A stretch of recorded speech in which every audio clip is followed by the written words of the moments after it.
Hello everybody, Anthony Gonzalez with another weekly update. It was a busy week here in Washington and some exciting things and some interesting things as usual here. One thing that was very exciting and that I was really proud of is that I got, in financial services, got my first bill put into a broader package that ultimately got voted out of committee. And so what this is, it's the Advancing Innovation to Assist Law Enforcement Act.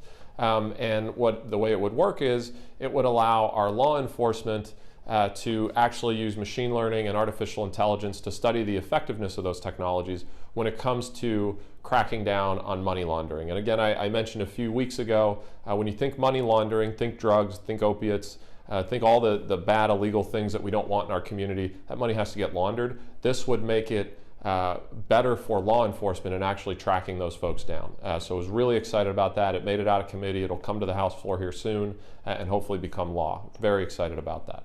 On top of that, we had a hearing in the Science, Space, and Technology Committee about diversity in STEM.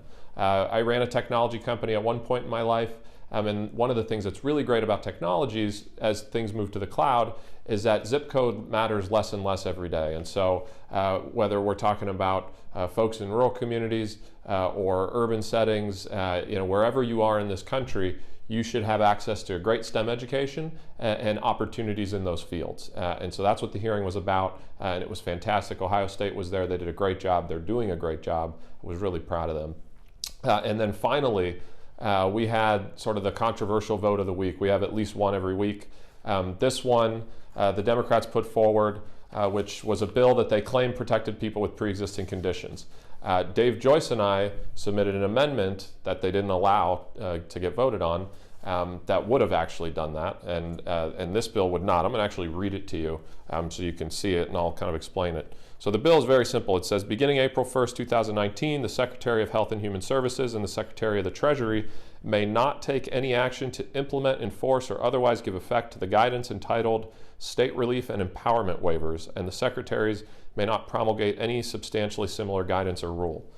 So nothing in there about pre-existing conditions. That's the entire bill as I just read it. And what that really would do is it would prevent states from being able to innovate and tailor their own plans for their individual states. So far, a handful of states have already done this.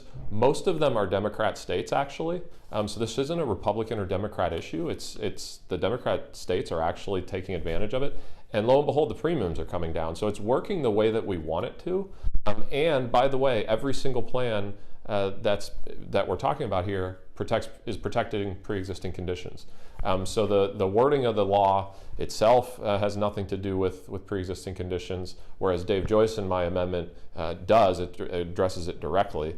So I voted no on that and would have voted yes had my amendment been included, but or Dave and my amendment been included, but obviously it wasn't. So we played some games here in Washington as we typically do. Unfortunately, with respect to pre-existing conditions, nothing actually got done because that bill doesn't do anything about it. So in any event, I really thank you again for sending me here, and we'll be with you next week. Thank you.